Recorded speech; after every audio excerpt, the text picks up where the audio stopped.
At Charmin, we make paper, and we love trees. That's why we protect forests. Thanks, Danny. I love Washington. Excuse me. I need to dismiss you. I beg your pardon? I'm not through with my examination. Sit down. Colonel. What's that? I'd appreciate if you would address me as Colonel or Sir. I believe I've earned it. Defense counsel will address the witness as Colonel or Sir. I don't know what the hell kind of unit you're running here. And the witness will address this court as Judge or Your Honor. I'm quite certain I've earned it. Take your seat, Colonel. I heard. What do you want to discuss now? My favorite color? Colonel, the 6 a.m. flight was the first one off the base? Yes. There wasn't a flight that left 7 hours earlier and landed at Andrews Air Force Base at 2 a.m.? Lieutenant, I think we've covered this, haven't we? Your Honor, these are the Tower Chief's logs for both Guantanamo Bay and Andrews Air Force Base. Guantanamo log lists no flight that left at 11 p.m. and the Andrews log lists no flight that landed at 2 a.m. I'd like to admit them as defense exhibits Alpha and Bravo. I don't understand. You're admitting evidence of a flight that never existed. Well, we believe it did, sir. Defense will be calling Airman Cecil O'Malley and Airman Anthony Rodriguez. They were working the ground crew at Andrews at 2 a.m. on 7. Your Honor, these men weren't on the list. Rebuttal witnesses, Your Honor, called specifically to refute testimony offered under direct examination. I'll allow the witnesses. This is ridiculous. Colonel, a moment ago, Check the tower logs, for Christ's sake. We'll get to the airman in just a minute, sir. A moment ago, you said that you ordered Lieutenant Kendrick to tell his men that Santiago wasn't to be touched. Hold on. That's right. And Lieutenant Kendrick was clear on what you wanted. Hold on. Crystal. Any chance Lieutenant Kendrick ignored the order? Who the fuck do you think you're talking Any to? chance he forgot about it? No.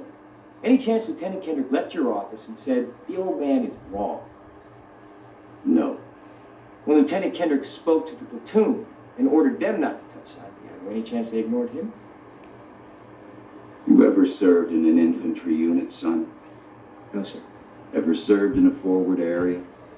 No, sir. Ever put your life in another man's hands? Asked him to put his life in yours?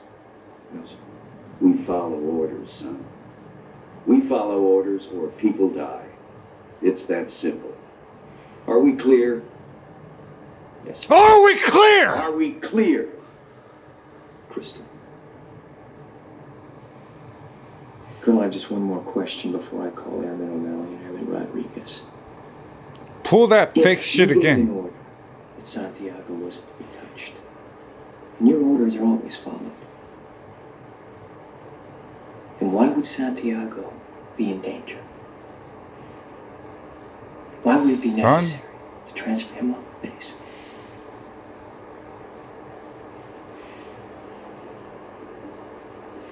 Santiago was a substandard Marine.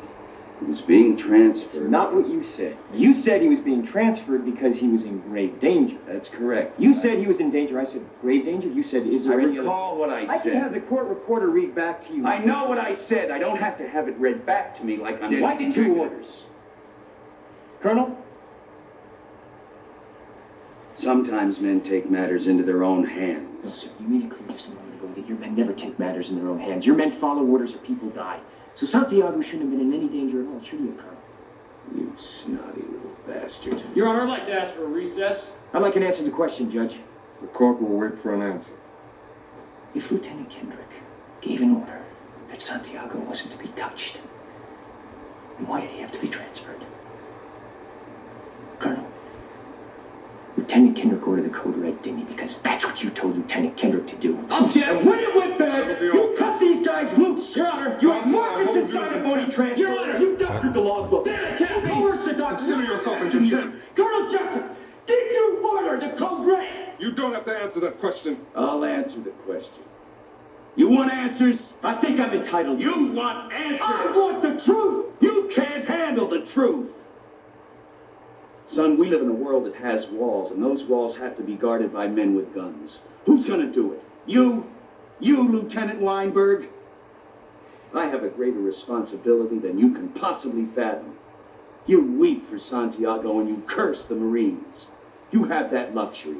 You have the luxury of not knowing what I know. That Santiago's death, while tragic, probably saved lives. And my existence, while grotesque and incomprehensible to you, saves lives.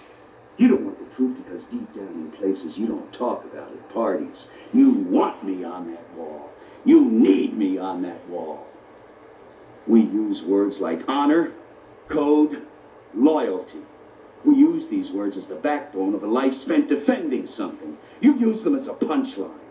I have neither the time nor the inclination to explain myself to a man who rises and sleeps under the blanket of the very freedom that I provide, and then questions the manner in which I provide it. I would rather you just said thank you and went on your way. Otherwise, I suggest you pick up a weapon and stand a post. Either way, I don't give a damn what you think you are entitled to. Did you order the code red? I did the job. Did you order the code red? You're goddamn right I did!